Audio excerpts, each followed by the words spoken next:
Hey everybody, welcome to Stream Punk Sports Americans React To. This is the Ardblair Stones Challenge. It is part of the Blairgowrie Highland Games in Scotland every September, and as you can see, it's fairly simple. You pick up things and then you put them down. As you've probably already figured out, each one of these stones gets progressively heavier and heavier. The first one starts out at a modest 18 kilo or 40 pounds. The final two are 135 kilo, and the last one, if you can get to it, is 150 kilo. Every single one progressively heavier and heavier, and the goal is to get as many up there in as short amount of time as you can, or probably throw your back out. Gentlemen? I worry about him throwing more than his back out with rocks that big wearing a kilt. So, I mean, I've done the Spartan Run race, and there's a part of the Spartan race that's only one of these. It's not this heavy. You got to carry it across, and it certainly looks like a world's strongest man event. So I think it's good. I love every time somebody decides that whatever sport they're doing needs to be wearing some sort of traditional garb. Whatever that sport is, traditional garb always makes me happy. Yeah. Men in kilts look kind of badass, especially when they're picking up something that heavy. But the problem with this is there's no easy way to pick it up because it's literally just a gigantic round ball. You can't get a great grip on that, and you have to put so much strain on your legs and probably your back too. I mean, I'm watching him. Those forearms are getting physically ripped up. Not, just the abrasion is huge there. But like I said, in the Spartan race, they have a ball like this. I'm sure it's not this many kilos, and you're exactly right. You getting under it and being into a position to use whatever strength you have is just as hard as having the strength. It's not like a traditional deadlift where your arms are a good 3 or 4 inches off the ground and then you deadlift. You have to find a way to get under it and do this deadlift. And these types of competitions were the real reason that the guy invented spider tack, and then all the baseball players started using it. But it was seriously really invented for the strongman competitions like this. This is more more badass with kilts. I lift things up and put them down, mate. I lift things up and put them down. So the barrel, by the way, is 132 centimeters or 4.3 feet in height. So that makes it additionally worse because you're going to have to use every part of your body. And really, when you get it up to a certain height, you have to use purely upper body to get it up there. The weight on them, like I said, is 18 and 32, 41, 50, 75 kilo, 107, 118, 135. And like I said, the final one, if you can do it, is 150 kilo, or for us Imperial types, 335 pounds. The bitch of it, though, is that you're burning yourself out getting to that point. It's one thing to do 335 pounds. It's another thing to do all the weight you did just seconds prior. It's one thing to deadlift 335 pounds. No, that is a large number. It's not world superstar number, but it's a large number to deadlift. And this is harder than a deadlift, although it's similar motion. And like you said, there is no leverage. You can't get leverage. It's why this guy's got the belt, why the other guy quit at the one before the 335. What I'm interested in is... Fuck it, I'm out. What I'm interested in is this something that these guys are training for every year, or is this just like, hey, we're a bunch of guys who happen to be strong and getting together and doing a bunch of these games? How do we make traditional garb better? To remove the shit. Scotland is known for obviously, massive competitions like this. They got the caber toss and all the things that they've got there. But this is part of a day-wide, almost like triathlon event. So it has, running, cycling. If you want to be in a dance competition, you can do that too. But it's a massive, like a mountain from Game of Thrones. Yeah, well, I'm sure he has done events similar to this, as he is, or has won the world's strongest man, and recently deadlifted 705 kilos in the middle of the pandemic. So 300, whatever this is right up his alley.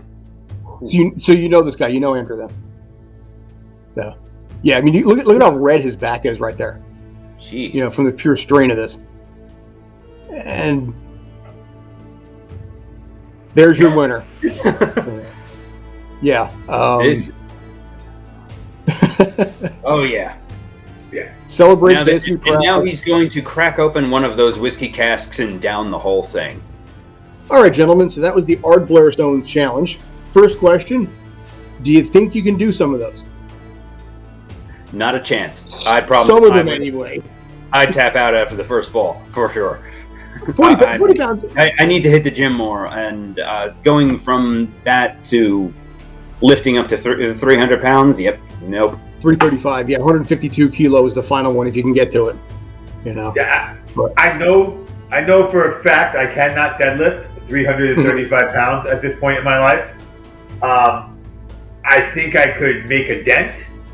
I think my arms would be physically much storer than I'd want them to be. And like you said, it's the building up of it, like how strong you are at the end. So it'd be fun to try-ish, but no, I don't think I'm at this point in my life competing with the guy with the back like that. No, I think in this case here, if I got through 4, I think if I got through 5, I would walk away proud. You know, the 5th one is 165 pounds. Then from there, you go from 165, boom, right up to 236, or 75 kilo to 107. That is a massive jump. That is way out. Yeah, that's way out of my league. And is that so? 5 is where everybody was getting to, and then 6 and 7 were the two. We saw the one guy do 6, and then one guy do 7. Yeah, you know, and something like this to be able, the amount of years that you have to do to train for this, and God knows the amount of injuries, because you're putting every part of your entire body on, you know, in pain for that. So, you know, you have to basically wonder what this is going to do to you long term. But in the moment, you look pretty damn badass. Yeah, I think I could do the 165 as a standalone. I think I could do that. I do not know if I could do it after doing the other ones. Don't think I can even try to do the 235 as a standalone. Yeah, see, like I said, I guess I keep forgetting this stuff. The problem is the fact that there's no easy way to grab it. You just have to grab it around in a circle like this and then lift. It's not like a regular bar where you can put your hands on it, you know, and then just lift upward. There's no leverage, no grip, nothing with and then balls. If you could do the first part, you still have to then squat it from here to up there. While it's just, you know, anyone who's ever done on your legs, old-fashioned back squat way, that burns back here, but that's one little spot, and then you get like, hey, I'll put a pad there. You know, he was wearing a knee brace and a back brace, no arm brace. Yeah. No. You know, it's here's the other side of it too that you really have to be careful. When you're squatting and that's on your legs and resting like that, if you move the wrong way and you lose balance, that thing is only going to drop on whatever part of the body it lands on. So at 200, 300 pounds, you're looking at probably at least a broken bone. Maybe shattered knee. I'd say so. Yeah. I think you're right. I don't think it's something you do without practice, because learning how to drop it is just as important as learning how to pick it up. Yeah, so that was the Ardblair Stones Challenge. If you got any thoughts, any comments, let us know about it. Up next is going to be, by request, the sport of tech ball, giving that away. Spoilers to you guys up there. But if there's any other sports that you want us to cover, drop us a message in the comments here. Drop me a message at streampunksports@gmail.com. Any final thoughts, gentlemen? I'm good. Cool. So, thank you. Gotta do some deadlifting now. Exactly. Yeah. Go pick things up and put them down. Pouring a glass of whiskey out of one of those barrels is as close as I get to that competition. And wearing a kilt. And you can pull off a kilt though. Really, you know, I got chicken legs, so I pull off the kilt. Do you? Been there, done it, did it well. I have to try it. I've never worn a kilt before. I've been told I would look good in it, but you're missing out. I think it worked well for you. All right, cool. All right, so that's 2 votes in favor of yes that I have to wear a kilt. So challenge accepted. Okay, here's the deal. We get to 1,000 subs. I will be wearing a kilt on a show, and I'll be standing up for it. I will be wearing underwear, however. Anyway, thanks as always for tuning in. I appreciate it. I'm Scott. That is Mr. Obie Spencer. That is Mr. J.D. Walker. This is Stream Punk Sports. Thanks as always for tuning in. Like I said, upcoming next is Tech Ball. So have a good one. Take care. Stay awesome.